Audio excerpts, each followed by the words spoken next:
راہ ازدی میں دعا گو ہوں کہ اللہ میری زبان پر ایسے کلمات جاری کر دے جو میرے لیے بھی اور آپ کے لیے بھی نفع کا سبب ہوں، جس سے ہمارے اعتقادات کو نفع پہنچے، ہمارے اعمال کو نور ملے اور ہمارے باطن کو قرار اور تسکین کے اجالے نصیب ہوں۔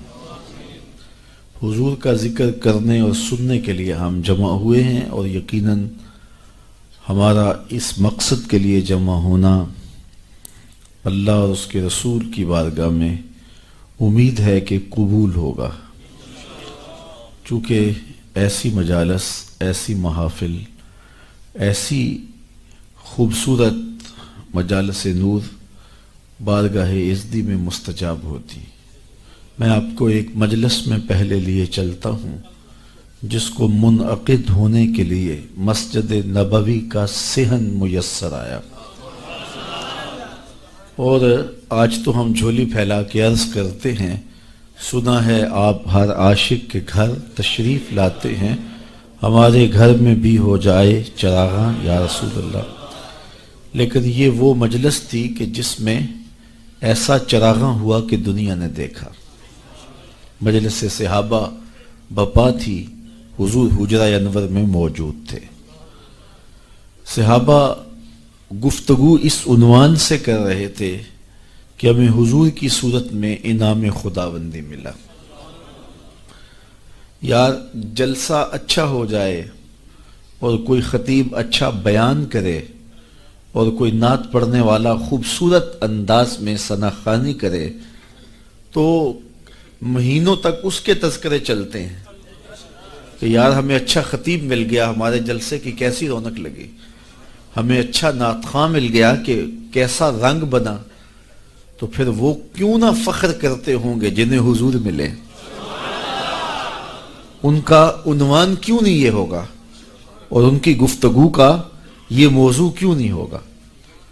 تو خیر وہ اس عنوان سے گفتگو کر رہے تھے کہ حضور بھی تشریف فرما ہوئے، اور آپ نے آ کے صحابہ سے پوچھا، سنن نسائی کے لفظ پڑھ رہا ہوں، ویسے صحیح مسلم میں بھی یہ روایت موجود ہے۔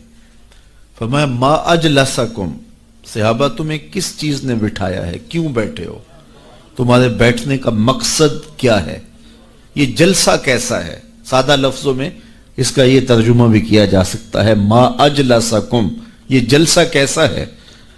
تو حضور علیہ السلام نے جب یہ ارشاد کیا تو انہوں نے جو جواب دیا وہ سنیے، ایک ایک لفظ پہ غور کیجئے۔ انہوں نے کہا جلسنا نذکر اللہ ونحمدہ علی ما ہدانا لدینہ ومن علینا بک۔ حضور ہم اس لیے بیٹھے ہیں، یہ جلسہ اس لیے ہو رہا ہے، جلسنا ہم اس لیے بیٹھے ہیں، نذکر اللہ کہ ہم اللہ کا ذکر کر رہے ہیں، وَنَحْمَدُهُ اور اس کی حمد بیان کر رہے ہیں، عَلَى مَا هَدَانَا لِدِينِهِ اس بات پر کہ اس نے ہمیں ہدایت دین دی، وَمَنَّ عَلَيْنَا اور ہمارے اوپر احسان کیا، بِكَ آپ کو عطا کر کے، آپ مل گئے اس لیے ہم اس نعمت پر اور آپ کی وجہ سے دین ملا، اس نعمت پر رب کا شکرانہ ادا کرنے کے لیے بیٹھے۔ اگر حضرت حسان بن ثابت رضی اللہ تعالی عنہ کی الگ سے بولی سننا چاہو تو ان کے لفظوں کی ترتیب یہ ہے، منا علینا ربنا اذ بعث فینا محمد صلی اللہ علیہ وسلم، ہمارے رب نے ہمارے اوپر احسان کیا کہ ہمیں محمد عربی عطا کر دیا۔ شاید اسی کا ترجمہ کسی نے کیا، فضل رب العلا اور کیا چاہیے، مل گئے مصطفیٰ اور کیا چاہیے۔ تو کہا ہم اس لیے بیٹھے، ہمارا جلسہ اس لیے ہے، جلسنا نذکر اللہ ونحمدہ علی ما ہدانا لدینہ ومن علینا بک، آپ کی صورت میں ہمارے اوپر جو انعام ہوا اور ہدایت دین ملی، اس پر رب کا شکریہ ادا کرنے کے لیے یہ مجلس بپا کیے ہوئے۔ یہ صحابہ نے جواباً عرض کیا، بات تو سادہ سی تھی، کوئی آپ سے پوچھے کیوں بیٹھے ہو تو آپ کہیں گے محفل میلاد میں بات ختم ہو جائے گی۔ حضور نے صحابہ سے پوچھا قسم دے سکتے ہو اسی لیے بیٹھے ہو؟ تو بظاہر تو محلے قسم لگ نہیں رہا تھا، تو انہیں حیرت تو ہوئی ہوگی، لیکن انہوں نے برجستہ عرض کی حضور ہم حلف اٹھاتے ہیں کہ ہم اسی لیے بیٹھے ہیں. حضور نے باقاعدہ ان سے قسم لی اور انہوں نے باقاعدہ قسم دی. انہوں نے کہا جی ہم حلف دیتے, حضور نے فرمایا دو پھر. تو انہوں نے باقاعدہ قسم دی. حضور نے قسم جب ان سے لے لی تو ظاہر سب کے چہروں پہ حیرت و استعجاب کی کیفیت تو تھی کہ یہ موقع بظاہر قسم کا تو نہیں ہے. پوچھا گیا کیوں بیٹھے ہو؟ ہم کہتے ہیں اللہ کا ذکر کرنے بیٹھے ہیں, اللہ نے آپ عطا کیے, اللہ نے ہدایت دین دی, اس پر اس کا شکرانہ ادا کرنے کے لیے بیٹھے ہیں. بات تو ختم ہو جانی چاہیے تھی, لیکن حضور نے قسم مانگ لی. صحابہ نے باقاعدہ قسم دی. جب قسم لے لی تو پھر ان کے چہروں پر حیرت تو تھی. اس حیرت کو دور کرنے کے لیے فرمایا اے صحابہ میں تم سے جو قسم لی ہے یہ کسی تہمت کی بنیاد پر نہیں لی. تمہارے قول کی صداقت پر مجھے کوئی شک نہیں گزرا تھا کہ میں نے قسم سے تصدیق چاہی ہو. جو تم نے کہا مجھے پہلے اس کا یقین تھا, لیکن اس کے باوجود میں نے قسم لی. کیوں لی یہ سن لو میں نے کیوں لی. فرمایا تم یہاں بیٹھے تھے, میں حجرے میں تھا. اتانی جبریل علیہ السلام, میرے پاس جبریل امین حاضر خدمت ہوئے.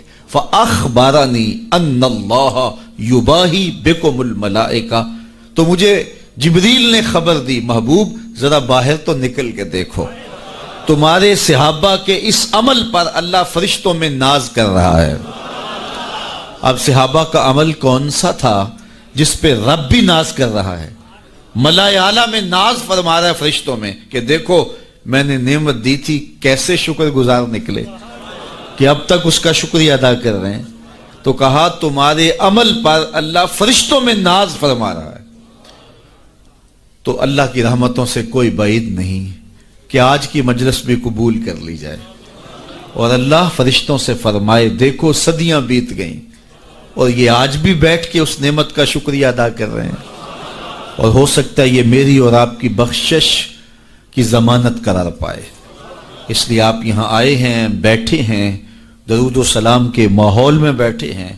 ابھی آپ نے شاہ صاحب سے حضور کی مدحت کے پھول لیے ہیں, آپ کے مشام ہستی معطر ہوئے ہیں اور سر شام سے ذکر کی کیفیت نور میں ہیں, اور اللہ نے چاہا تو تھوڑی دیر تک مزید اس کیفیت محبت میں گزریں گے, اور پھر حضور کی بارگاہ میں دست بستہ سلام ہوگا, پھر دعا کے لیے ہاتھ اٹھیں گے.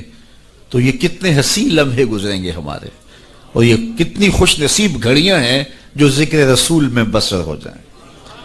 تو خوش نصیبی ہے میری اور آپ کی کہ آج ہم محفل میلاد میں بیٹھے اور حضور کی صورت میں اللہ نے جو اس پر شکریہ ادا کرنے کے لیے بیٹھے.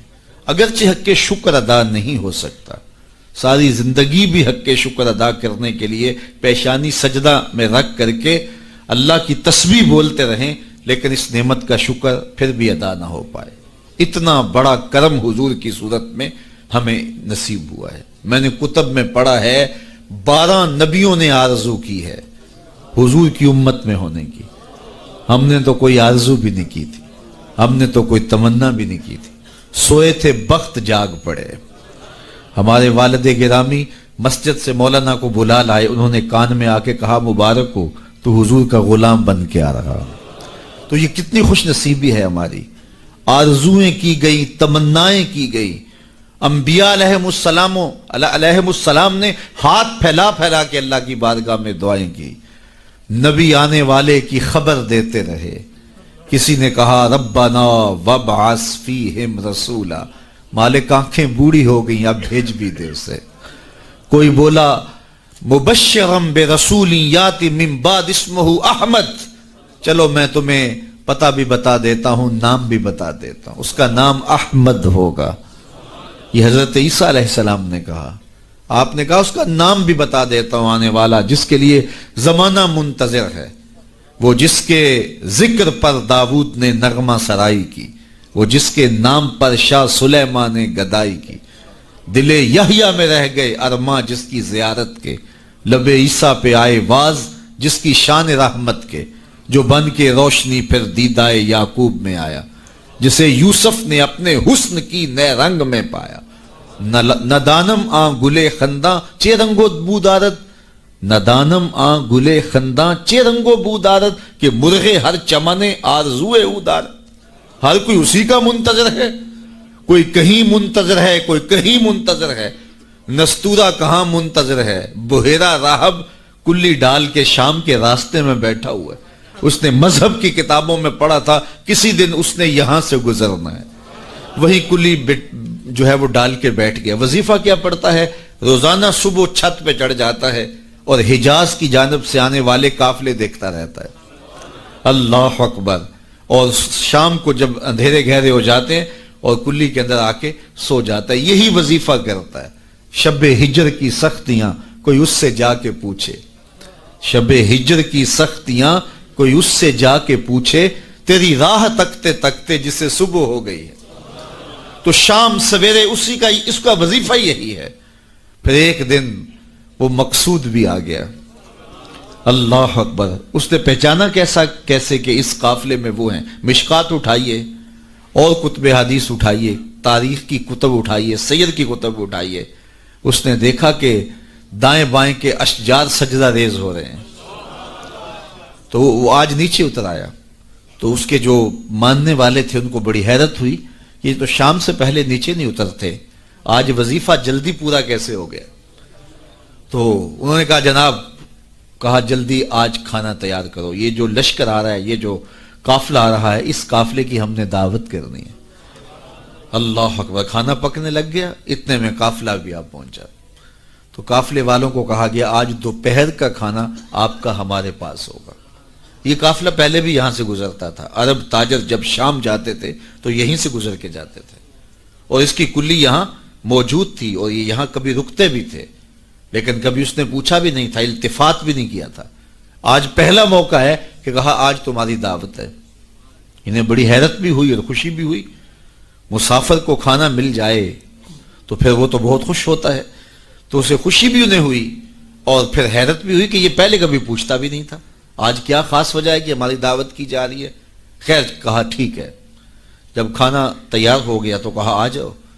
تو ایک بہت بڑا درخت تھا اس کے کنیسہ کے ساتھ، جس کا بڑا گھنا سایہ تھا، سارے وہاں آ کے بیٹھ گئے۔ حضور علیہ السلام بھی چونکہ ساتھ تھے، اور حضور کو سامان کے پاس چھوڑ آئے، اور یہ آیا اور جس طرح کوئی چیز ڈھونڈتا ہے تو کہتا تمہارا کوئی شخص تو نہیں رہ گیا؟ کہا نہیں، سارے آ گئے ہیں۔ کہا نہیں کوئی؟ کہا ہاں، ایک نوجوان ہے، نوعمر ہے، اس کو ہم اپنے سامان کے پاس چھوڑ کے آئے ہیں۔ اللہ اکبر۔ میرے والد گرامی یہاں ایک جملہ کہا کرتے تھے، مجھے یاد آ گیا، فرمایا کرتے تھے کہ اس نے کہا کیسی بارات ہے جو دولہے کو چھوڑ آئی ہے؟ تمہیں کون پوچھتا تھا؟ تم پہلے بھی تو گزرتے تھے، کبھی ہم نے پوچھا تھا؟ یہ ایسی بارات ہے جو دولہے کو چھوڑ آئی ہے، تمہیں کون پوچھے گا؟ تو حضور علیہ السلام کو جب لے کر کے آئے تو ظاہر ہے جتنا بھی درخت کا سایہ تھا اس میں لوگ براجمان تھے، بیٹھے ہوئے تھے، تو حضور آ کے دھوپ میں بیٹھ گئے، تو درخت نے الٹ کے سایہ حضور پہ کر دیا۔ اللہ، بادل بھی سایہ کرتے تھے، درخت بھی سایہ کرتے تھے۔ تو پھر اس نے حضور کا ہاتھ پکڑ کے کہا ھذا سید العالمین، ھذا سید المرسلین۔ تو دنیا انتظار کرتی رہی، بحیرہ راہب انتظار کرتا رہا، نستورہ انتظار کرتا رہا، تبہ ہمیری انتظار کرتا رہا، نبی انتظار کرتے رہے۔ حضرت عیسیٰ اپنی قوم کو بٹھا کے حضور علیہ السلام کی مدح و ستائش سنا رہے ہیں۔ انجیل برنباس میں آج بھی یہ لفظ موجود ہیں، اگرچہ بہت ساری تحریف راپ آ گئی ان کتابوں میں، لیکن کچھ نشانات تو آج بھی ہیں۔ تو وہاں لکھا ہے کہ حضرت عیسیٰ نے جب کہا کہ لوگوں میرے بعد اب وہی آئے گا، تو ایک حواری اٹھا، اس نے کہا کہ حضرت جس کے قصیدے آپ بھی پڑھ رہے ہیں، کیا وہ آپ سے بھی افضل ہوگا؟ ہر امتی کا خیال تو یہی ہوتا ہے نا کہ میرے نبی سے افضل کون ہو سکتا ہے، مرید بھی یہ سوچتا ہے کہ میرے پیر سے افضل کون، حقیقت ہو یا نہ ہو لیکن سوچنے کا انداز یہی ہے۔ ہر شاگرد سوچتا ہے میرے استاد سے بہتر کون ہے، ہر بیٹا سوچتا ہے میرے باپ سے بہتر کون ہے، ہر جو ہے وہ کارکن کہتا ہے میرے لیڈر سے بہتر کون ہے۔ یہ آج کل جو سیاسی کارکن ہیں اپنے لیڈروں کے بارے میں کتنے پر امید ہیں اور کتنی ان کی محبتیں ہیں، تو ظاہر ہے وہ لیڈر مانتے ہیں تو محبتیں ہیں۔ اور ہر امتی اپنے نبی کے بارے میں سوچتا ہے کہ میرے نبی سے بہتر کون ہو سکتا ہے۔ وہ تو بدبخت ہے جو نبی بھی مانے اور عیب بھی نکالے۔ محبوباں تے نکتہ چینی، جڑا کرن تو باز نہیں آوندا، اصل منافق جانی اس نو او جھوٹے پیار جتاوندا۔ سانو دسیا عشق دے مفتی جڑا مڑ مڑ پیا فرماوندا، آزم جتھے دل لگ جاوے اتھے عیب نظر نہیں آوندا۔ ہو بھی تو نظر نہیں آتا، ہو بھی تو نظر نہیں آتا، اور جہاں ہو ہی نہ، جہاں عیب ہو ہی نہ، وہ کمال حسن حضور ہے کہ گمان نقص جہاں نہیں۔ نقص تو بڑی دور کی بات ہے، اعلیٰ حضرت بولے یہاں نقص کا گمان ہی نہیں ہے۔ خلقت مبرأ من کل عیب، حضرت حسان رضی اللہ تعالیٰ عنہ بولے ہر عیب سے پاک تخلیق کیے گئے ہیں۔ اللہ اکبر، خلقت مبرأ من کل عیب کأنک قد خلقت کما تشاء، کوئی عیب رکھا ہی نہیں گیا۔ میں کہتا ہوں محبوب میں عیب ہو بھی تو دکھائی نہیں دیتا، اور جہاں ہو ہی نہ۔ رومی علیہ رحمہ، جن کو اقبال نے بھی اپنا مرشد مانا ہے، تمثیل کے انداز میں بات کرنے کا فن رکھتے ہیں۔ بات کرتے ہیں ایک سادہ سی مثال سے اور بہت بڑی حقیقت سمجھا دیتے ہیں، اور اللہ نے ان کو یہ ملکہ دیا۔ تو رومی علیہ رحمہ نے اس حقیقت کو ایک بہت بڑی مثال، سادی سی مثال سے سمجھا دیا۔ کہتے ہیں کسی نے، بادشاہ وقت نے لیلا کو دربار میں بلایا، اور چونکہ بڑا شہرہ تھا، یہ جو مجنو جو تھا یہ شہزادہ تھا باقاعدہ، لیکن ہوش و حواس باختہ ہو گئے، بس محبت کا ایسا جنون چڑھا کہ اصلی نام بھی جاتا رہا۔ تیری محفل میں آ کے بدنام ہوئے، نگاہ زمانہ میں بے نام ہوئے، تو نے وعدہ کیا بچھڑیں گے نہ ہم، تیرے ہی ہاتھوں سے نیلام ہوئے۔ تشخص مٹ گیا، پہچان مٹ گیا، نام ہی مٹ گیا۔ کہتے ہیں حضرت امام حسن اور حضرت امیر معاویہ کا جب وہ خلافت کا معاملہ تھا، تو کسی نے اس سے پوچھا کہ ہاں بھئی تیری رائے کیا ہے، یہ اس دور میں ہوا ہے نا، تو کہا کہ ہاں تیری رائے کیا ہے؟ اس نے کہا دونوں ہی حقدار نہیں ہے، میری لیلا حقدار ہے۔ تو کہا انتا مجنون، تو کہیں پاگل تو نہیں ہو گیا؟ تو اس سے اس کا نام مجنون پڑ گیا۔ تو مجنون نام پڑ گیا، نام تو کیس تھا اس کا، لیکن نام بھی مٹ گیا، تشخص بھی مٹ گیا، پہچان بھی مٹ گیا، شہزادہ ہو کے گلیوں میں رل گیا، نام بھی باقی نہ رہا۔ اللہ اکبر۔ تو خیر بڑی دہائی تھی، تو خلیفہ وقت نے دربار میں لیلا کو بلا لیا کہ تیرے حسن میں کون سا جادو ہے کہ تو نے ایک شہزادے کو حواس باختہ کر دیا، اس کو اپنی ہوش بھی نہیں رہی ہے، مجھے تو تیرے میں کوئی خوبی نظر نہیں آ رہی۔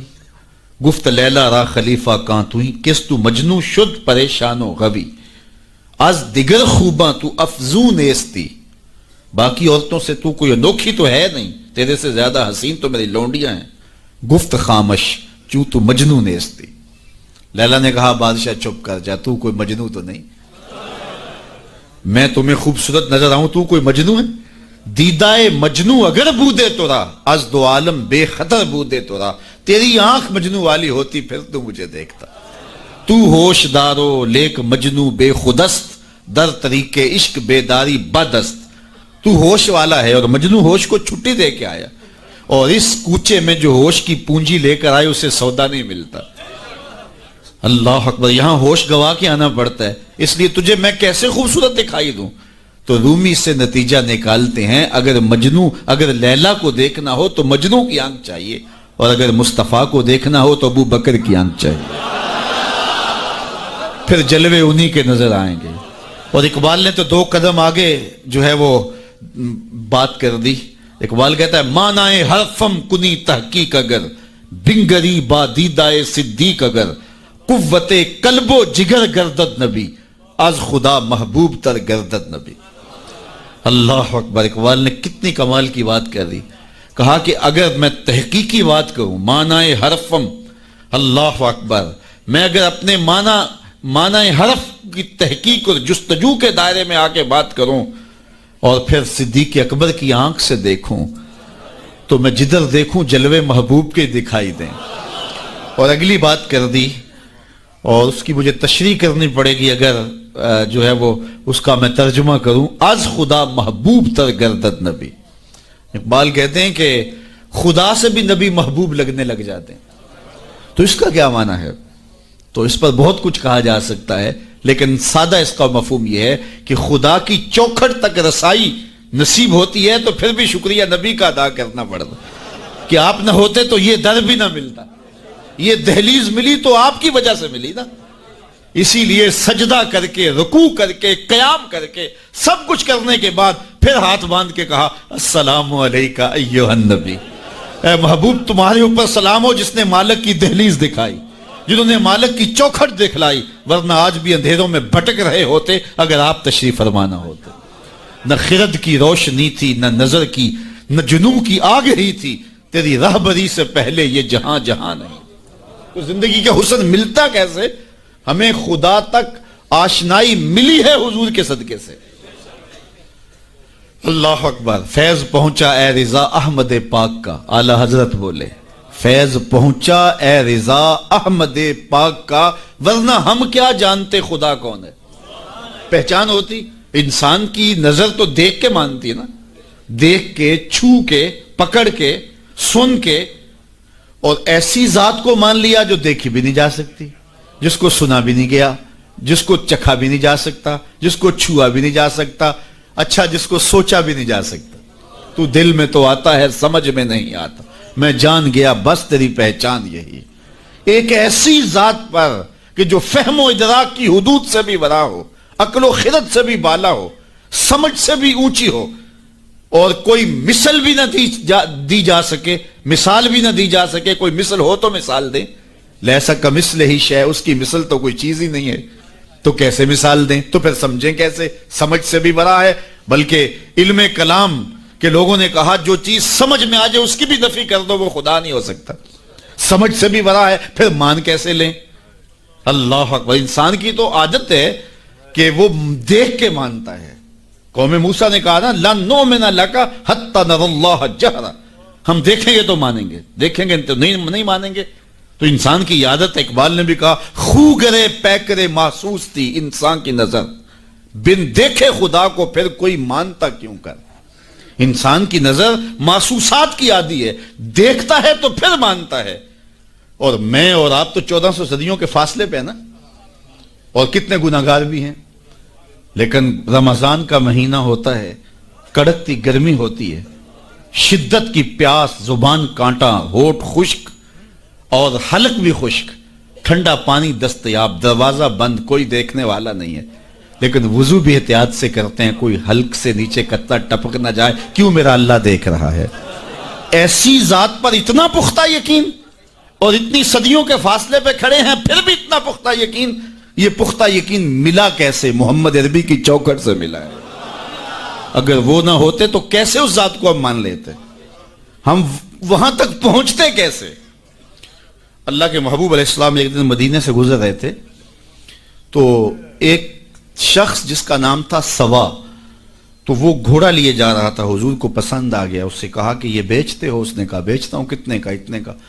کہا کہ رکو میں اس کی قیمت لے کے آیا اور تمہیں دیتا ہوں۔ گھوڑا چونکہ پسند آ گیا تھا حضور کو، تو آقا قیمت لینے گئے تو کسی نے اس کو رکے ہوئے دیکھا تو پوچھا یہاں کیوں کھڑے ہو؟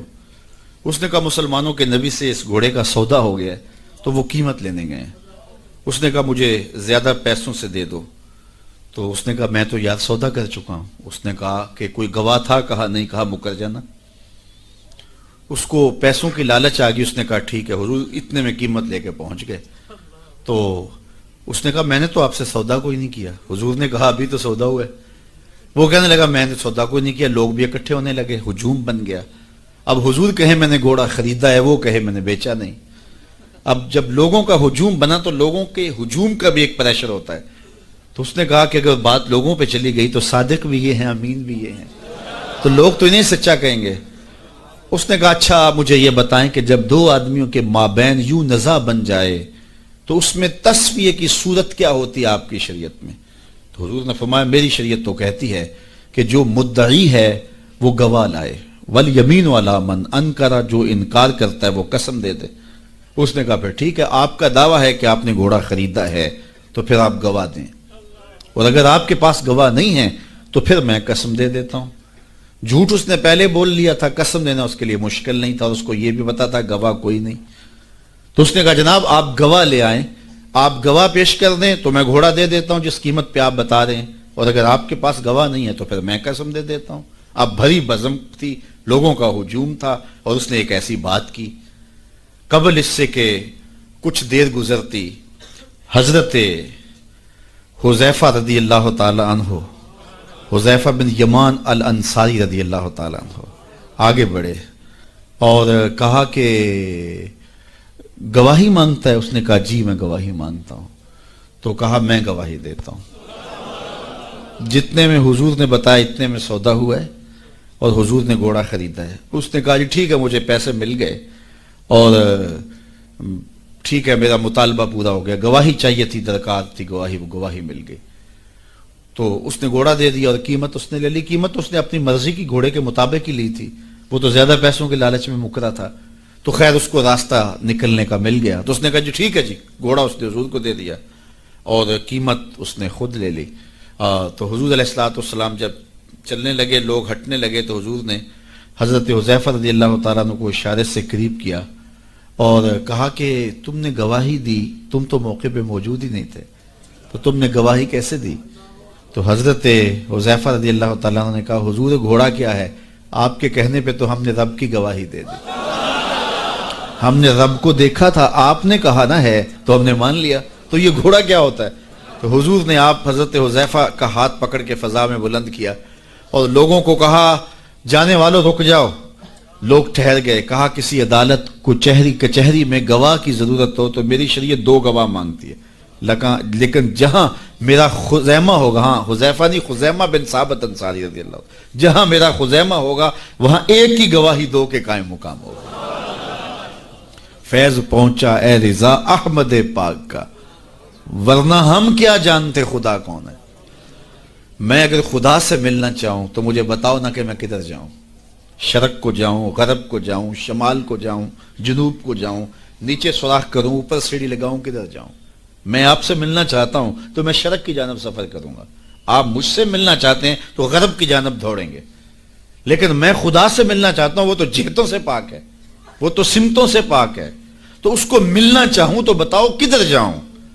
اللہ اکبر۔ آئیے ذرا قرآن کا اسلوب دیکھیے، وَإِذَا سَأَلَكَ عِبَادِي أَنِّي فَإِنِّي قَرِيبٌ۔ حبیب میرے بندے تیرے پاس آ کے میرا پوچھتے ہیں، بندے میرے ہیں، مجھے ڈھونڈتے ڈھونڈتے تیرے پاس آ گئے اور تیرے پاس آ کے پھر میرا پوچھنے لگے۔ فَإِنِّي قَرِيب، ان آنے والوں کو بتلا دیجئے کہ میں دور نہیں ہوں، نیڑے ہی ہوں۔ فا تاقیبیہ کے بعد علماء تفسیر نے لکھا کہ کل مقدر ہے، یہاں کل ماننا پڑے گا، فَإِنِّي قَرِيب اے فَقُلْ إِنِّي قَرِيب، ان کو کہہ دیجئے کہ وہ دور نہیں، آگے ہو تو مل جائے گا۔ یہ ہے ترجمہ کل کے مقدر ماننے سے، لیکن صوفیہ فرماتے ہیں کل کو مقدر ماننے کی ضرورت ہی کیا ہے، بات ہی سیدھی ہے۔ حبیب میرے بندے مجھے ڈھونڈتے ڈھونڈتے تیرے تک آ گئے، تو محبوب جب تیرے تک آ گئے میں پھر بھی دور ہوں۔ میرے بندے جب مجھے ڈھونڈتے ڈھونڈتے تیرے تک جو آ گئے ہیں تو محبوب تیرے تک آگے ہیں تو میرے تک آگے، یہ تیرے پاس آ کے پھر میرا پوچھ رہے ہیں۔ خضر بتلائے تو کیوں کر بتلائے، اگر ماہی پوچھے کہ دریا کہاں ہے، اگر مچھلی چھلانگ لگا کے غوطے کھا کے پھر پوچھے کہ دریا کدھر ہے تو خضر کیا بتائیں گے اسے؟ محبوب تیری گلی میں آ کے میرا پوچھتے ہیں، جو تیرے پاس آگے وہ میرے پاس آگے، چونکہ تیرے تک پہنچنا ہی تو میرے تک پہنچنا ہے۔ اور میرے امام پھر بولے بخدا خدا کا یہی ہے در، نہیں اور کوئی مفر مکر، جو وہاں ہو یہیں آ کے ہو، جو یہاں نہیں وہ وہاں نہیں، وہی لا مکان کے مکی ہوئے، سر عرش تخت نشیں ہوئے، یہ نبی ہیں جس کے ہیں وہ مکان، وہ خدا ہے جس کا مکان نہیں۔ تو کہا اگر خدا تک پہنچنا ہے تو مصطفیٰ تک جانا ہوگا، بس یہی راستہ خدا تک پہنچتا ہے۔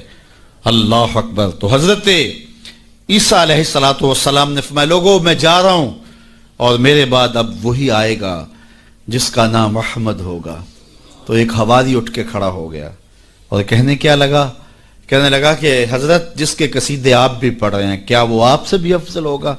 تو سنو حضرت عیسیٰ نے کیا جواب دیا، آپ کے سینے میں ٹھنڈ پڑ جائے گی۔ ویسے تھوڑی سی تقریر میں اور کروں گا لیکن میں یہی بھی چھوڑ دوں تو آپ ناراض نہیں ہوں گے، اس لیے کہ بات اتنی ہے کہ پورا سال آپ پر نشہ طاری رہے گا۔ اللہ اکبر۔ کہا حضرت جس کے قصیدے آپ بھی پڑھ رہے ہیں کیا آپ سے بھی افضل ہوگا؟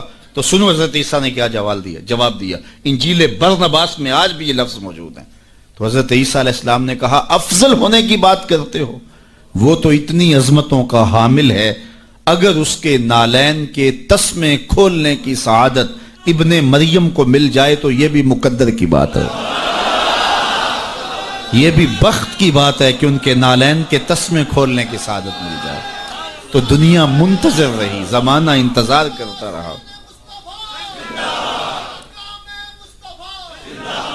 تو لوگ کہاں کہاں منتظر رہے، ہم نے کوئی انتظار نہیں کیا. آنکھ کھلی تھی تو مسجد کے سپیکروں سے آواز آ رہی تھی مصطفیٰ جان رحمت پہ لاکھوں سلام. ہم اذان جب ہم نے آنکھ کھولی تو صدائیں مل رہی تھی کہ نبی جی اللہ اللہ اللہ ہو.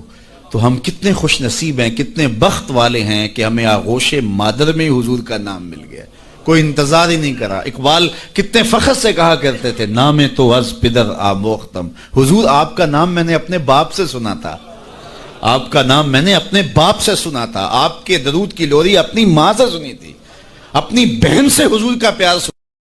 تو یہ ہمیں میسر آیا. خوش نصیب ہیں ہم لوگ کہ ہمیں یہ دور ملا. ہاں ایک ہمیں افسوس ہوتا ہے کہ کبھی حضور کے دور میں ہوتے، وہ لمحے میسر آتے، لیکن میرے آقا جانتے تھے میرے امتی بعد میں تڑپیں گے.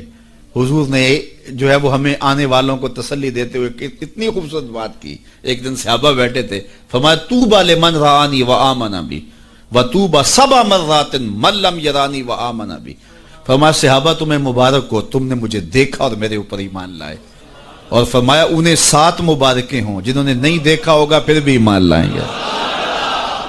نفس ایمان کی حضور نے 7 مبارکیں دی ہیں. طوبی لمن رآنی وآمن بی وطوبی سبع مرات من لم یرانی وآمن بی. تو کہا انہیں 7 مبارکیں ہوں جنہوں نے دیکھا بھی نہیں پھر بھی نام پہ تڑپ رہے ہوں گے. اللہ اکبر، نام سن کے جان مارنے کے لیے تیار ہوں گے. حضور کا نام آتا ہے آنکھوں میں آنسو آ جاتے ہیں، دل تڑپتا ہے. کیا کیفیات باطن ہوتی ہیں. تو یار یہ کوئی چھوٹی دولت ہے؟ حضور کا نام سن کے یہ کیفیت نصیب ہو جائے، یہ ان کے پیار کی علامت ہے. پیار ہوتا ہے تو آنکھوں میں آنسو آتے ہیں، اور جہاں آنسو ہوتے ہیں وہاں رحمتیں ہوتی ہیں. علامہ رومی فرماتے ہیں جہاں پانی چلتا ہے وہاں سبزہ اگتا ہے، اور جہاں آنسو بہتے ہیں وہاں رحمت اترتی ہے. تو یہ ان کے پیار کے آنسو ہے، یہ ان کی محبت کے آنسو ہے. بلکہ امام غزالی نے غالباً لکھا ہے کہ حضور کے پیار میں، اللہ کی خشیت میں جو آنسو آئیں تو ان کو صاف نہ کرو بلکہ ان کو رخساروں پہ مل لیا کرو. یہ تو خوش نصیب آنسو ہیں جو حضور کی یاد میں بہے ہیں، جو حضور علیہ السلام کے ذکر میں بہے ہیں. تو یہ میری اور آپ کی خوش بختی. اور اگر وہ نہ آتے تو ہم آج بھی اندھیروں میں ہوتے، ظلمتوں میں ٹھوکریں کھا رہے ہوتے اگر حضور تشریف نہ لاتے. خدا شناسی تو بڑی دور کی بات ہے، ہم خود شناس بھی نہ ہوتے اگر حضور نہ آتے. ہمیں اپنے آپ سے آگہی نہ ملتی، اپنی ذات سے شناسائی نہ ملتی اگر حضور نہ آتے. ورنہ دیکھیے کہ آج کتنے لوگ عقل و بینش، فہم و ادراک میں کتنے آگے ہیں، لیکن کیا انہیں حضور کا در نہیں ملا تو کیا وہ آج آشنائی رب سے اور آشنائی ذات سے مالا مال ہیں؟ کتنے لوگ ہیں پی ایچ ڈی ڈاکٹر ہیں لیکن بتوں کے آگے ہاتھ جوڑے اپنی حاجتیں ان کے سامنے پیش کر رہے ہیں. ان کی عقل و فہم، ان کی عقل و بینش، ان کی ڈگریاں انہیں نہیں بتا رہی کہ اپنے بدن پہ بیٹھی مکھی بھی نہ اڑا سکیں میری ضروریات کے کفیل کیسے ہو سکتے ہیں، لیکن آگے کھڑے ہوئے ہیں. اللہ اکبر. لیکن دوسری جانب میں ایک مثال دیا کرتا ہوں. میں ایک بچپن میں ایک چیز دیکھی کہ ہماری مسجد میں ایک بچہ اپنے پینچے کو مل مل کے دھو رہا تھا. تو میں نے دور سے جھڑکنے کے لہجے میں اسے کہا کہ تم نے اتنا زیادہ پانی کھولا ہوا ہے. تو وہ کہنے لگا جی میں گلی سے گزر رہا تھا تو کسی جانور کے پیشاب کا چینٹا پڑ گیا اور میں سکول جا رہا ہوں. اور وہ کوئی درس نظامی کا فارغ تحصیل نہیں تھا کہ اس نے نجاست غلیظہ و خفیفہ کے احکام پڑھے ہوں. تو اس سے میں سوچنے لگا کہ اس ڈاکٹر کو تو سمجھ نہیں آئی جو گائے کا پیشاب تبرک سمجھ کے پی رہا ہے، اور اس 8 سال کے پرائمری کلاس کے بچے کو سمجھ آ گئی اور یہ پانچے کے اوپر پڑے ہوئے پیشاب کے غیر مری چھینٹے کو بھی گوارا نہیں کر رہا. تو میں نے کہا اس کی طبیعت میں یہ تقدس کہاں سے آ گیا؟ تو اندر سے آواز آئی وہ ہے ڈاکٹر لیکن اس کے ہاتھ میں دامن میرے حضور کا نہیں، اور یہ ہے بچہ لیکن ماں نے گٹی میں پیار حضور کا دیا ہے، اس لیے تقدس اس کی روح تک اتر گیا ہے، اس کے باطن میں اتر گیا ہے. تو یہ ان کے صدقے سے ہمیں زندگی کا نور نصیب ہوا ہے، ورنہ آج بھی ہم اندھیرے اور ظلمت میں ہوتے، اور آج بھی ہم کسی بت کے آگے ہاتھ جوڑے کھڑے ہوتے اگر ان کا در نہ ملتا، ان کی چوکھٹ نہ ملتی، اور ان کی دہلیز میسر نہ آتی. نہ خرد کی روشنی تھی، نہ جنوں کی آگہی تھی، تیری رہبری سے پہلے یہ جہاں جہاں نہیں تھا. اور آج زندگی کا سارا نور اور باطن کے سارے اجالے اور شعور و عقل اور فہم و ادراک کی ساری دولتیں جو ہمیں میسر ہیں، یہ حضور علیہ السلام کی ولادت کے صدقے سے ہمیں میسر آئی ہیں. ورنہ وحشیوں سے بدتر معاشرہ تھا، اور بدترین معاشرہ تھا جس میں زندگی انسانیت کاٹ رہی تھی. بلکہ میں کہوں گا کہ صرف حضور علیہ السلام کی آمد کے فوائد مرتب صرف مسلمانوں پہ نہیں ہوئے، مومنوں پر احسان تو ہے ہی ہے کہ ان کی دنیا بھی اور آخرت بھی سنور گئی، باقی بھی پوری کائنات کے اوپر بسنے والے انسانوں کو جہاں کہیں بھی آپ کو شعور اور روشنی اور اجالا نظر آئے گا، وہ سارا صدقہ ہے آمنہ کے جگمگاتے چاند کا. جہاں بھی روشنی نظر آئے گی آپ کو، جہاں بھی کسی نے کچھ سیکھا ہے. آج ہم اگرچہ کچھ معاملات میں کچھ قوموں سے پیچھے رہ گئے اور وہ بہت آگے جا چکے ہیں، لیکن انہوں نے یہ نور اٹھایا کہاں سے ہے، یہ روشنی لی کہاں سے ہے؟ اگر معاشرتوں کی روشنیاں ہیں، اگر عدل و انصاف کے نور پھیلے ہیں معاشرے میں اور مختلف قوموں کے اندر، تو وہ سارے کے سارے اسی دہلیز سے لیے گئے ہیں اور اسی چوکھٹ سے اٹھائے گئے ہیں. تو ہمیں بھی اسی دہلیز پہ آ جانا چاہیے اور اپنی زندگی کو حضور علیہ السلام کے طریقہ کے نور کے مطابق ڈھال لینا چاہیے. ہمیں تو کسی اور در پہ جانے کی ضرورت نہیں ہے، ہمیں تو کسی دہلیز پہ ماتھا ٹیکنے کی ضرورت نہیں ہے. ہمیں تو مکمل اسوہ اور مکمل نمونہ زندگی دیا گیا حضور کی ذات کی صورت کے اندر. اس لیے ہم اپنی گھریلو زندگی سے لے کر کے اپنے سیاسی امور تک اسی دہلیز سے لے کر کے اپنی زندگی کو جنت بنا سکتے ہیں اور اپنی آخرت بھی بہتر کر سکتے ہیں. دوسرے لوگوں نے حضور علیہ السلام کے اصول و ضوابط، حضور کے دیے ہوئے جو ہے وہ نظام زندگی سے روشنی لے کر کے اپنی دنیاوی زندگی کو تو جنت بنا لیا، لیکن حضور علیہ السلام سے باطنی تعلق قائم نہ کر سکے اور اپنی آخرت جو ہے وہ روشن نہ کر سکے. اور ہمارا تو حضور سے باطن کا ربط ہے، حضور سے دل کا تعلق ہے. اس لیے ہم اپنی آخرت بھی سنوار سکتے ہیں اور ہم اپنی دنیا بھی سنوار سکتے ہیں، شرط یہ ہے کہ ہم حضور کے ہو جائیں. پھر ہمیں عزت بھی ملے گی، ہمیں سرخروئی بھی ملے گی، تخت و تاج بھی ہمارے رب کا وعدہ ہے. وَأَنْتُمُ الْأَعْلَوْنَ إِن كُنتُم مُؤْمِنِينَ. تم مومن بن کے دکھاؤ، ساری عزتیں تمہارے قدموں پہ رکھیں گے. بن کے تو دکھاؤ نا. یہ کافر لگتے کیا ہیں؟ کافر لگتے کیا ہیں؟ اگر انہیں دنیاوی عزتیں دی گئی ہیں تو انہوں نے اصول و ضوابط اختیار کیے ہیں. اقبال نے وہ جب شکوے کی زبان کھولی تو اس میں کہا نا کہ کافر کو دیے حور و قصور اور مومن کے لیے فقط وعدہ حور. تو اس کے جواب میں کہا تم میں کوئی حوروں کا چاہنے والا ہی نہیں، جلوائے طور تو موجود ہے کوئی موسیٰ ہی نہیں. کوئی ہو تو صحیح اور کوئی مانگنے والا تو ہو، تو اس کو ہم کیوں نہیں دیتے؟ ہم تو مائل بکرم ہیں، کوئی سائل ہی نہیں. راہ دکھلائیں کسے راہ رو منزل ہی نہیں، جلوائے طور تو موجود ہے کوئی موسیٰ ہی نہیں. تو وہ آج بھی وہ انوار برسنے کے لیے جو ہے وہ آمادہ ہیں، لیکن اس دہلیز پہ آ جائیں. ہم نے اپنے آقا و مولا کے ساتھ اپنا باطنی تعلق تو قائم کیا ہے، لیکن ہماری زندگی کی ترجیحات کچھ اور ہو گئیں، اور جس کے نتیجے کے اندر آج ہم دنیا سے جو ہے وہ کٹ گئے اور آج رسوائیوں اور ذلتوں میں اپنی زندگی بسر کر رہے ہیں. اقبال علیہ رحمہ نے جب شکوے کا لہجہ اختیار کیا تو فتویٰ بھی متوجہ ہوا اور بہت سخت لہجہ تھا، لیکن جواب آتے ہی سارا نشہ اتر جاتا ہے.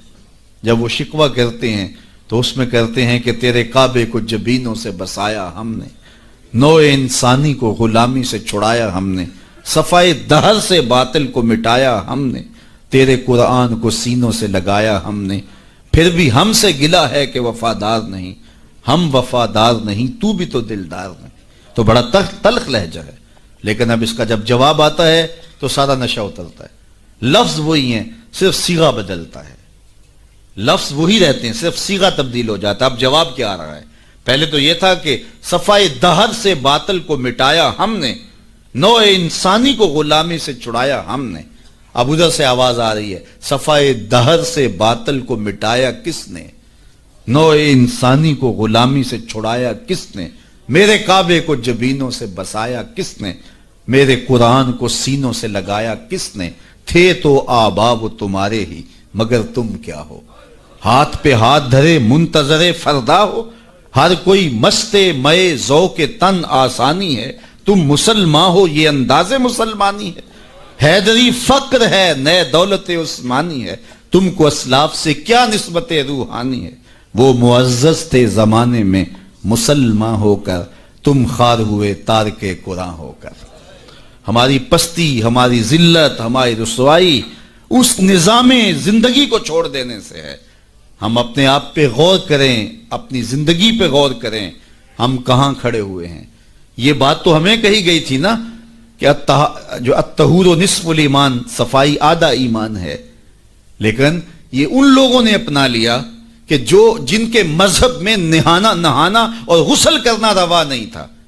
آپ جو ہے وہ فرانس کی خوشبوئیں پوری دنیا کے اوپر مشہور جانتے ہیں، کبھی اس کا پس منظر بھی جو ہے وہ معلوم کیا کہ کیا ہے، کیونکہ یہ غسل نہیں کرتے تھے اور بدن سے اتنی بدبوئیں اٹھتی تھی کہ ان پر جو ہے خوشبو اس پر غالب کرنے کے لیے طرح طرح کی خوشبوئیں یہاں آئیں، تاکہ جو ہے وہ بدبو سے لوگ ناک پہ جو لوگ ملنے آتے وہ ناک پہ ہاتھ رکھ لیتے۔ ان کے بادشاہوں کے جسموں سے بدبو آیا کرتی تھی، ان کے ہاں نہانا نہیں تھا۔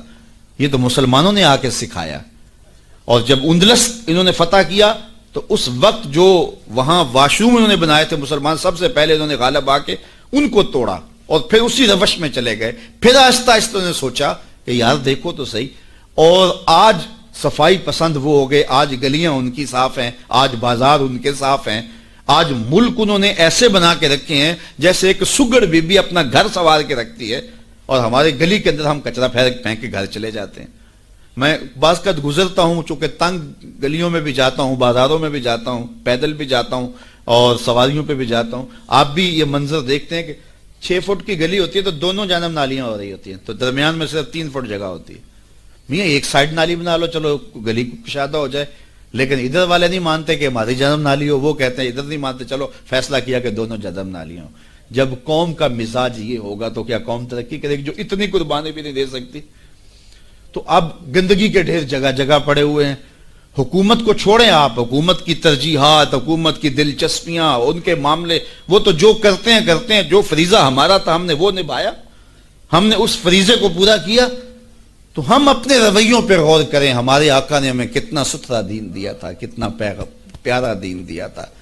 میں نے اس مرتبہ میلاد کے موقع پہ کہا کہ دیکھو ہماری ترجیحات کہ ہم نے پورا، میں گلی سے گزرا تو وہ گلی کے اوپر پورا وہ گوٹا کناری کی ہوئی تھی اور ڈنڈیاں بھی اور چراغاں بھی کیا تھا اور بہت زیادہ پیسے لگے ہوئے ہوں گے، تو نیچے جو ہے وہ گلی تو وہ کچی تھی، تو میں نے کہا اگر یہ اوپر نہ ہوتا، نیچے کنکریٹ کی گلی ان پیسوں سے بن جاتی تو یہ رسول اللہ زیادہ خوش نہ ہوتے اور حضور کی امت کو زیادہ نفع نہ ہوتا اور یہ میلاد کے نام پہ ہو جاتا، لیکن نیچے کچی گلی ہے اور وہ کہتے ہیں یہ حکومت کی ذمہ داری ہے، اور ہم نے اوپر گلی کے اوپر گوٹا کناری بھی کی ہوئی ہے اور اسے چراغاں بھی کیا ہوا ہے اور اس کے اوپر فانوس بھی لٹکائے ہوئے ہیں اور لاکھوں روپے اس گلی کو سجاتے ہوئے ہم نے لگا دیا، لیکن اگر ہم پکی کر لیتے گلی تو وہ زیادہ اچھا نہ تھا کہ وہ ہمیشہ کے لیے جو ہے وہ ایک مسئلہ ختم ہو جاتا، لیکن وہ نہیں کریں گے، یہ کریں گے ہم نے اپنی ترجیحات اپنی مرضی سے مقرر کی ہوئی ہیں۔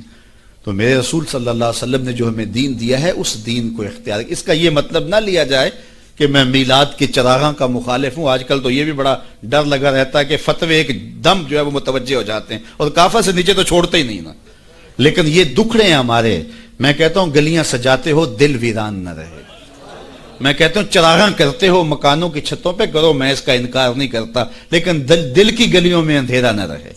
اور تم جھنڈیاں لگاتے ہو حضور کے نام کی، ایک ایک پرت پہ، دل کے ایک ایک پرت پہ نام محمد کی جھنڈی بھی لگاؤ۔ اور میں نے الحمدللہ جگہ جگہ میلاد کے موسم میں اس مرتبہ توجہ دلائی کہ آپ اس طرح کریں کہ اپنے محلے کے اندر فہرست بنائیں، اپنی گلی کے اندر فہرست بنائیں۔ اللہ تعالیٰ نے یہ نظام رکھا ہوا ہے۔ غربت کے زمانے کے اندر بھی ایسا ہوتا ہے کہ ایک گلی کے اندر 20 یا 25 گھر ہیں تو 1-2 گھر والوں کو اللہ تعالیٰ نے مال و دولت سے فرازہ جو ہے وہ مالا مال کیا ہوتا ہے، باقی جو ہے وہ پوری گلی کے لوگ غریب ہو سکتے ہیں، لیکن کوئی ایک آدھ آدمی اللہ تعالیٰ وہاں بھی رکھا ہوتا ہے۔ ایک پورا گاؤں ہے، دیہات ہے، اور بڑا غریب دیہات ہے، لیکن وہاں بھی کوئی 5 10 15 ذمہ دار ہوتے ہیں یا کچھ لوگ مالی طور پہ مستحکم ہوتے ہیں. یہ اللہ تعالیٰ نے نظام رکھا ہے. وہ جو 5 10 لوگ ایک بستی میں امیر ہیں، ایک گلی کے اندر 15 یا 20 گھر ہیں تو سارے غربا کے گھر ہیں، تو 2-3 گھر جو ہیں اللہ تعالیٰ نے ان کو نوازا ہوا ہے، تو وہ 2-3 گھر یا اس گاؤں کے اندر جو ہے وہ 10-12 لوگ وہ سوچیں کہ ہمیں سرخاب کے پر لگے ہیں کہ ہمیں دولت زیادہ دی گئی ہے. عقل و فہم کی وجہ سے بھی دولت زیادہ نہیں ہوتی. میاں صاحب فرماتے ہیں بے وقوفاں دے نوکر ویکھے دانش مند سیانے. ایسا بھی ہوتا ہے، یہ اللہ کی تقسیم ہے، وہ جس کو عطا کر دے. تو اب جس کو دولت زیادہ دی گئی ہے وہ سوچے کہ مجھے کیوں زیادہ دی گئی ہے. علماء نے کہا کہ جس کو کوئی زیادہ فراوانی دی گئی ہے اس کا جو ہے وہ مثال کے طور پہ وہ کہتے ہیں کہ جو گائے ہے اور بھینس ہے اس کا دودھ اس کے بچے کی ضرورت سے زیادہ ہوتا ہے تو باقیوں کے لیے بھی حلال قرار دیا گیا کہ وہ نفع پہنچائے. جس کو مال اس کی ضرورت سے زیادہ دیا گیا ہے تو وہ اس مال کے ذریعے اپنے کم از کم رشتہ داروں میں اور اپنے محلے میں اپنی گلی میں کم از کم دیکھے. اور میلاد کے موسم کے اندر وہ غور کرے کہ میری گلی میں 15 گھر ہیں، اس میں کوئی غریب ہے تو آج میلاد کے دن ایسا نہ ہو کہ آج بھی وہ غربت میں دن گزارے. اگر اس کو آپ 1 مہینے کا راشن دے دیتے ہیں اور ساتھ لکھ کے چٹ اس کے اندر ڈال دیتے ہیں میلاد مبارک، اور درود پڑھتا رہے گا اور حضور علیہ الصلوۃ والسلام کا صدقہ کھاتا رہے گا تو کتنا اچھا ہو. تو یہ وہ چیزیں ہیں جس کی طرف ہمیں توجہ کرنی چاہیے. اور میں سمجھتا ہوں کہ حضور علیہ السلام کی محبت سے معاشرے کے دکھ جو ہیں وہ سمیٹے جا سکتے ہیں. آقا کریم علیہ الصلوۃ والسلام نے محبت سے ہی معاشرت کو جو ہے وہ اپنے قریب کیا اور لوگ ایمان کی دولت سے مالا مال ہو گئے. وہ ایک بچہ آیا نا اپنی ماں کے لیے لباس لینے کے لیے، اور پہلے وہ گیا اپنے چچا کے پاس، اس کی ماں بیوہ تھی اور اس کا لباس پھٹ گیا تھا، اور وہ اپنے چچا کے پاس گیا تو اس نے دتکار دیا. اللہ اکبر. فذالک الذی یدعو الیتیم، یدعو الیتیم، یہ قرآن نے بتایا ہے کہ یہ وہ بد نصیب لوگ ہیں جو یتیموں کو دھکے دیا کرتے ہیں. تو وہ ماں نے اس کو روکا تھا، بیٹا نہ جانا، تاریخ خیرب پڑھیں. ماں نے کہا تھا بیٹا نہ جانا، لیکن اس نے کہا کہ تیرے بدن کے اوپر جو لباس ہے وہ بھی پھٹ گیا اور جگہ جگہ سے جسم جھلک رہا ہے تو میں اپنے چچا سے آپ کے لیے لباس لے کے آتا ہوں. پھر جو رویہ اس نے اختیار کیا تو واپس روتا ہوا آ رہا تھا. تو کسی نے راستے نے پوچھا کہ کیا ماجرا ہوا؟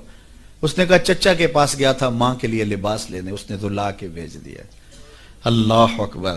تو اس نے کہا کہ جا سین حرم میں محمد نام کا ایک شخص بیٹھا ہوا ہے، اگر تو اپنا دکھڑا اس کے سامنے پیش کرے تو وہ امید ہے تمہیں رد نہیں کریں گے، لیکن سن لے ان کا دین کوئی اور ہے.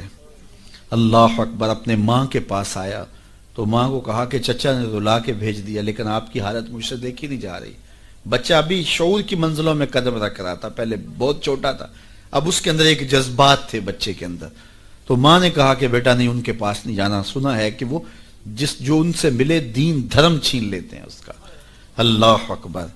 تو حضور علیہ الصلوۃ والسلام کے پاس جانے سے ماں روکنے لگی، لیکن بچے نے کہا کہ امی میں پکا رہوں گا، بتوں کا وفادار رہوں گا، تم اس ٹینشن کو، اس پریشانی کو چھوڑ دو.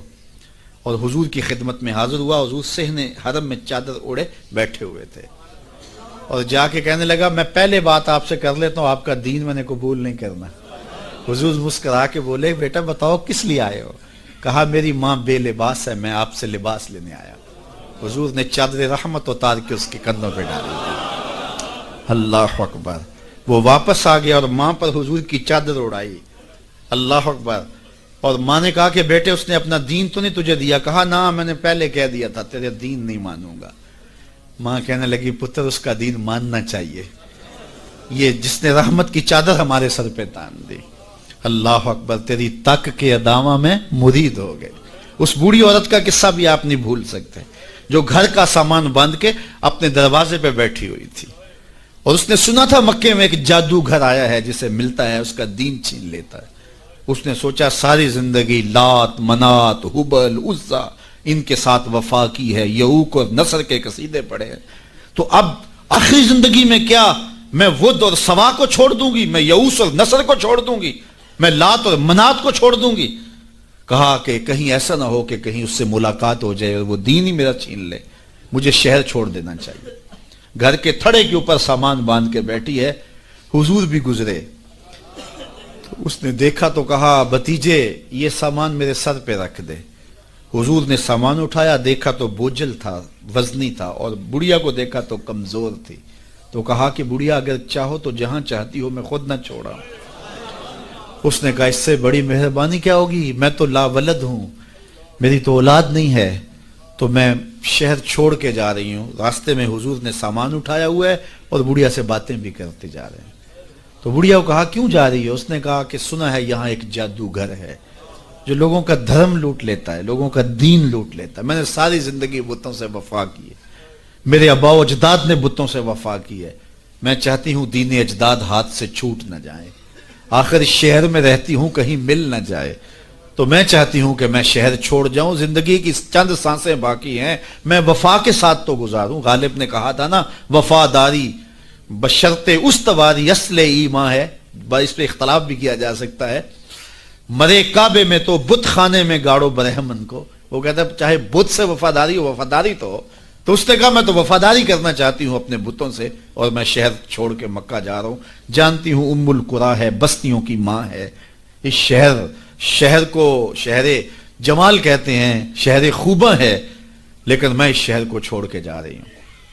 خیر حضور نے کچھ نہیں کہا, اس کا سامان نہیں پھینک دیا کہ ٹھیک ہے تم پھر جاؤ. سامان اس کا اٹھایا اور جہاں تک اس نے جانا تھا سامان پہنچایا. سامان سپرد کر کے واپس پلٹنے لگے. تو اس نے کہا بچے اپنا نام تو بتا دے, لوگ کہیں گے کہ مکہ چھوڑ آئی ہو تو بتاؤں گی ایک جادوگر کے دکھ سے چھوڑ آئی ہوں. تو وہ کتنا برا بھلا کہیں گے شہر مکہ کو کہ جس مکہ سے لوگ نقل مکانی کرنے پہ مجبور ہو گئے.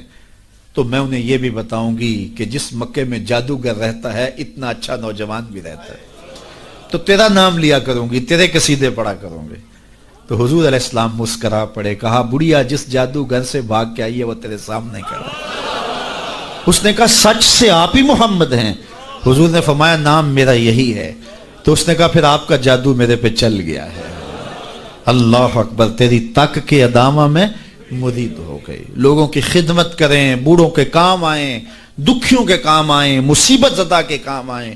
حضور یتیم ہو کے یتیم پرور تھے, لاچاروں کی مدد کرتے, لوگوں کے گھروں میں پانی بھر کے دے دیتے, اور دکھیوں کے کام آ جاتے اور مصیبت زدوں کے کام آ جاتے.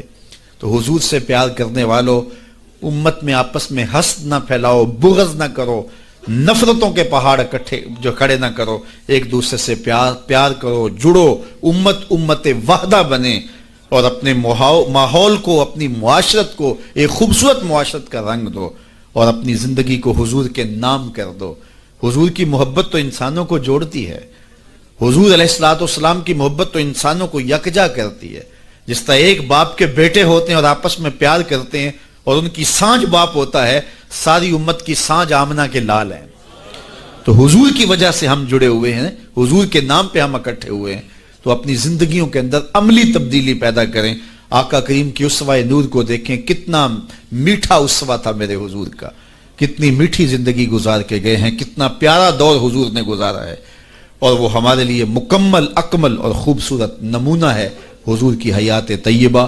اللہ ہمیں حضور علیہ السلام کی حیات کا نور نصیب کرے, اور زندگی کے جو ایام ہمیں بچے, ہمیں میسر آئے ہیں, ان ایام میں یاد خدا میں ہماری زندگی گزرے. جب ہم ایک دوسرے سے پیار کریں گے, حسد نہیں ہوگا, حقد نہیں ہوگا, بغض نہیں ہوگا, کینے نہیں ہوگے, نفرتیں نہیں ہوں گی, تو پھر زندگی خوشگوار ہوگی. ہم نے اپنی زندگی کو خود جہنم زار بنایا ہوا ہے. ایک دوسرے کے اوپر ہماری بدگمانیاں, ایک دوسرے کے اوپر حسد, بغض اور کینے, اس نے زندگی کو اوکھا کر دیا ہوا ہے. اور سمجھتے یہ ہیں کسی نے جادو کر دیا, کسی نے ٹونا کر دیا, کسی نے سایہ کر دیا, کسی نے تعویذ ڈال دی ہیں. اور میاں کسی نے ڈالا ہوا, ہم نے اپنے اندر تعویذ خود حسد اور بغض کے ڈالے ہوئے ہیں. وہی ہمیں چین نہیں لینے دیتے, ہمیں سکون نہیں آنے دیتے. اور اگر اپنے اندر کو صاف کریں, ستھرا کریں, پاکیزہ کریں, 5 گانا سجدہ ریزی کی عادت ڈالیں, کسی کا برا نہ چاہیں, اللہ کی مخلوق کے لیے رحمت اور راحت کا سامان بن جائیں, تو پھر دیکھنا کہ کوئی تعویذ آپ کے اوپر نہیں ہوگا. کسی بابے کے پاس چوکڑی بڑھنے کی ضرورت بھی نہیں ہوگی, اور گڑولیاں بھرنے کی ضرورت بھی نہیں ہوگی. تمہارا رب اتنا مہربان ہے کہ 70 ماؤں سے زیادہ اپنے بندے سے پیار کرتا ہے. ہر ایک شخص کے ساتھ اس نے ایک محافظ فرشتہ مقرر کیا ہوا ہے جو شیاطین سے حفاظت کرتا ہے بندے کی، تو اس کی تو کرم نوازی ہے۔ زندگی کو اوکھا ہم نے خود اپنے لیے بنایا ہوا ہے، تو زندگی کو سوکھا بنائیں، زندگی کو آسان بنائیں، زندگی کو راحت کدہ بنائیں، جہنم کدہ نہ بنائیں۔ اور یہ تب ممکن ہوگا جب ہم حضور علیہ السلام کے طریقہ حیات کے مطابق اپنی زندگی ڈال لیں گے۔ میلاد میں آنے والوں کے لیے یہی پیغام ہے۔ اللہ تعالیٰ جل شانہ آپ سب کو دنیا آخرت کی بھلائیاں عطا فرمائے اور ساری زندگی حضور کے ساتھ ہمیں وفا کی توفیق دے۔ بار دیگر ہم اپنے مرحوم بزرگوں کے لیے دعا گو ہیں کہ اللہ ان کی قبر کو کروڑوں رحمتوں کا اور کروڑوں کرم نوازیوں کا مرکز بنائے۔ وآخر دعوانا ان الحمد للہ رب العالمین۔ کی محمد سے وفا تو نے تو ہم تیرے، یہ جہاں چیز ہے کیا لوح و قلم